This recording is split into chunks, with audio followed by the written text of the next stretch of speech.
From the Library of Congress in Washington, D.C.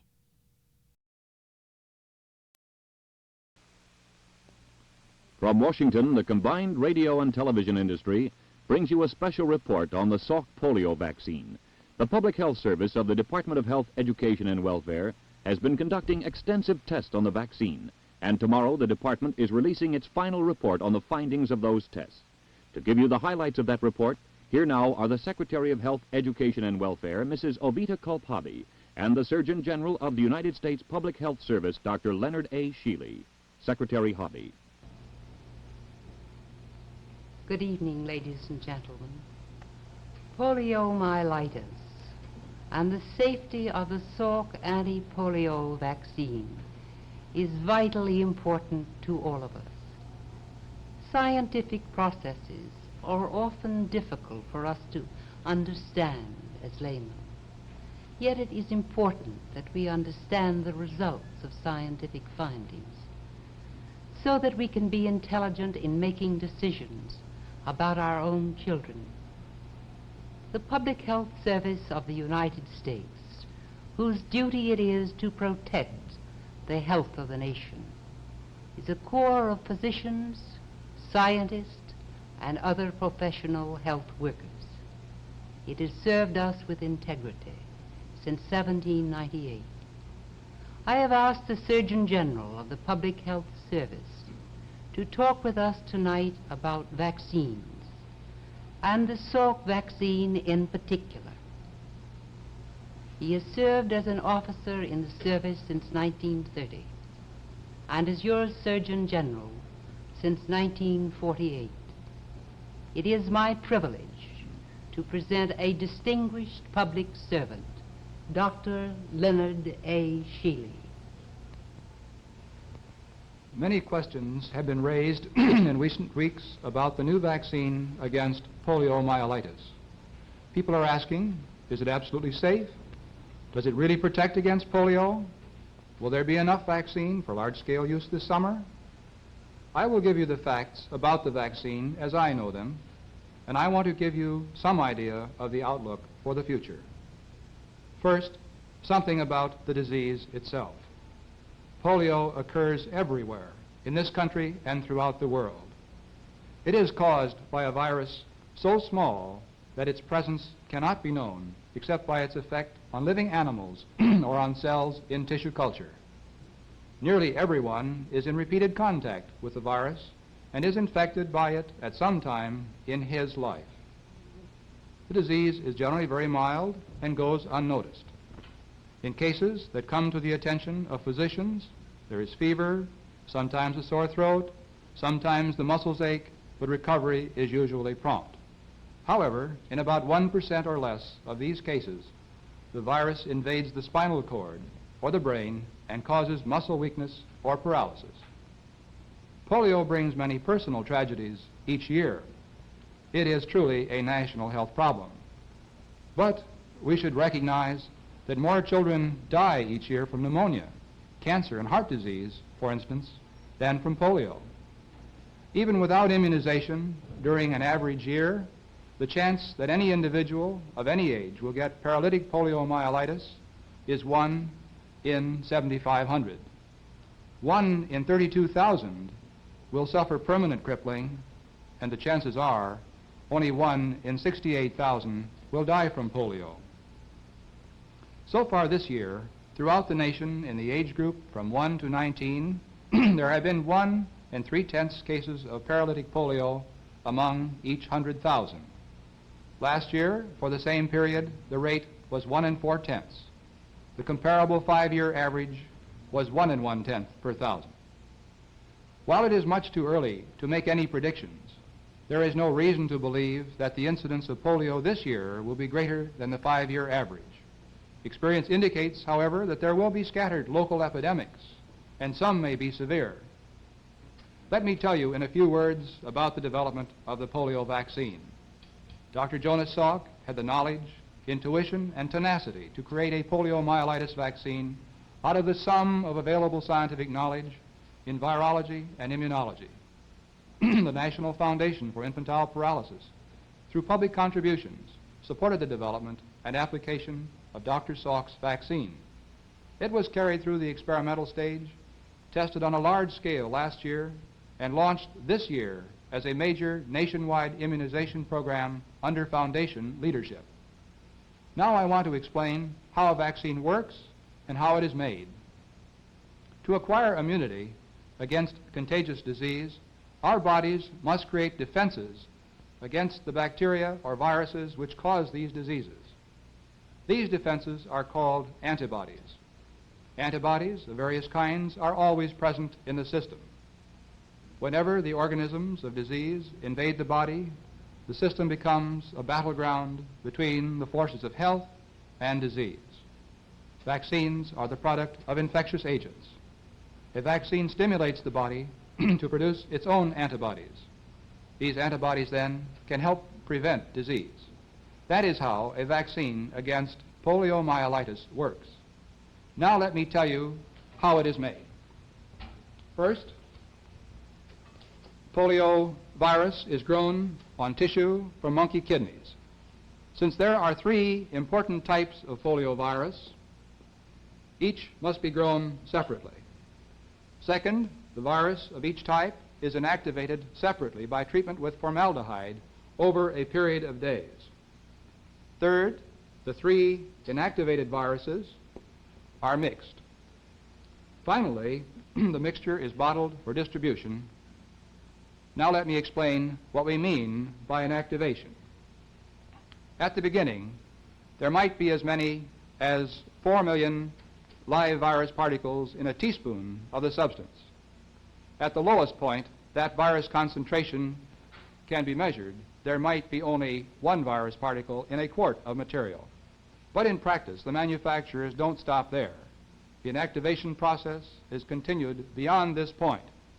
You may wonder why the manufacturers cannot treat this vaccine fluid indefinitely with formaldehyde for added safety. This is not possible because the vaccine loses some of its power to give immunity if it is treated too long. A good vaccine must be made both as effective and as safe as possible.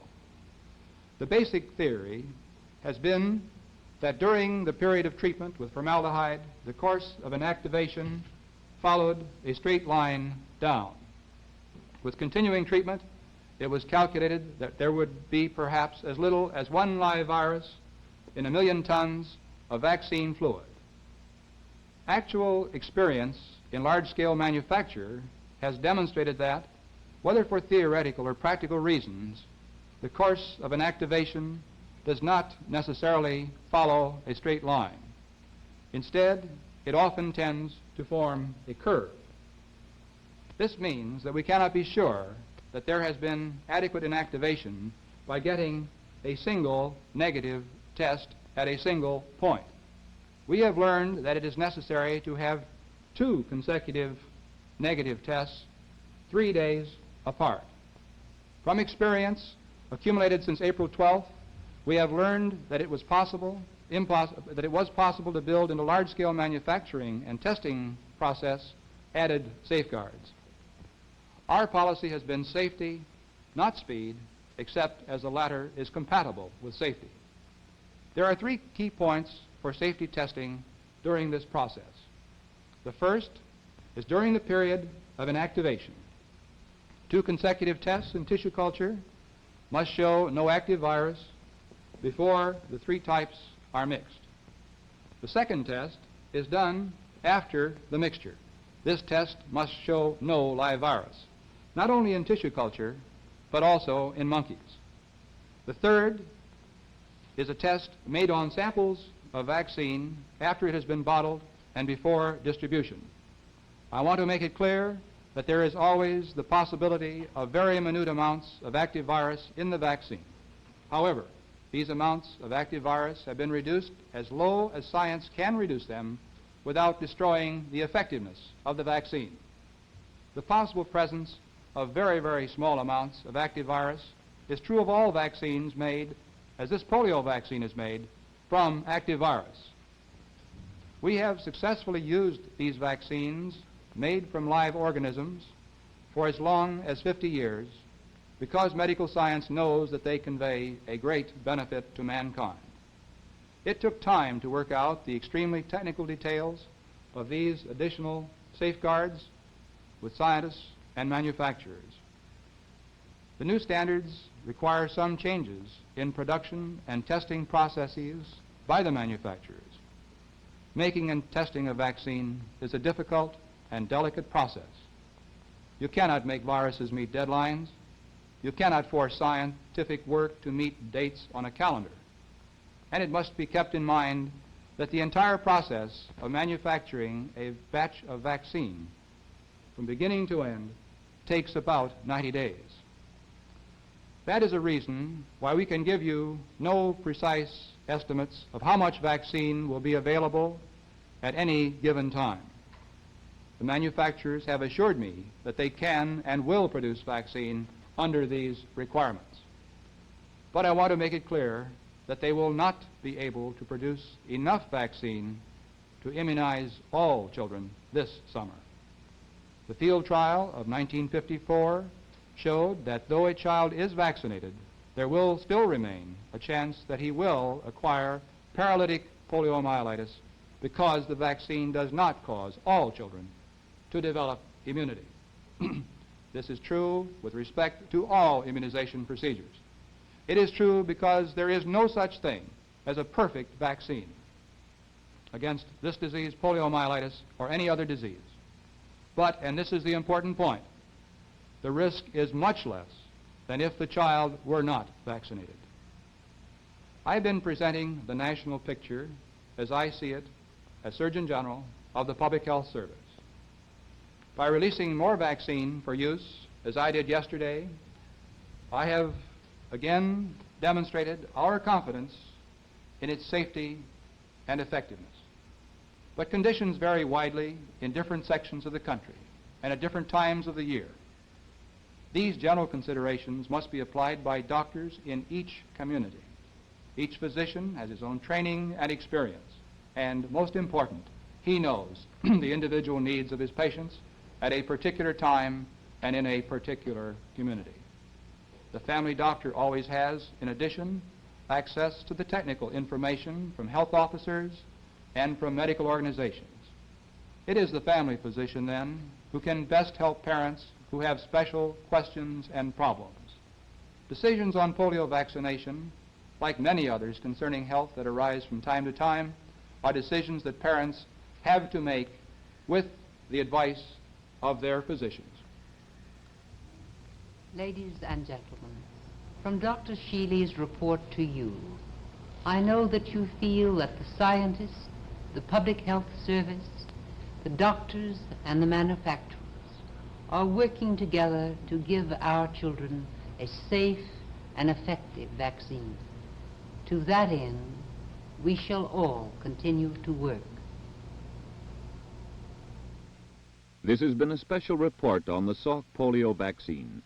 The Secretary of Health, Education and Welfare, Mrs. Ovita Kalpade, and the Surgeon General of the United States Public Health Service, Dr. Leonard A. Shealy, have presented the highlights of the final report of the Department on the test it conducted on the Salk vaccine.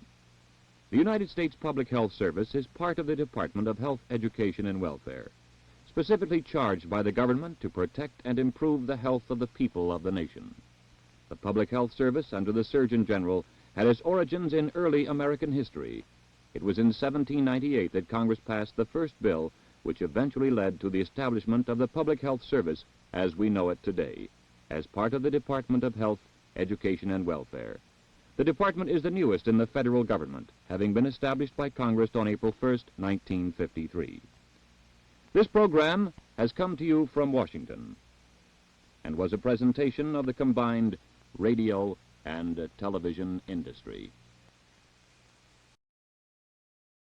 This has been a presentation of the Library of Congress. Visit us at loc.gov.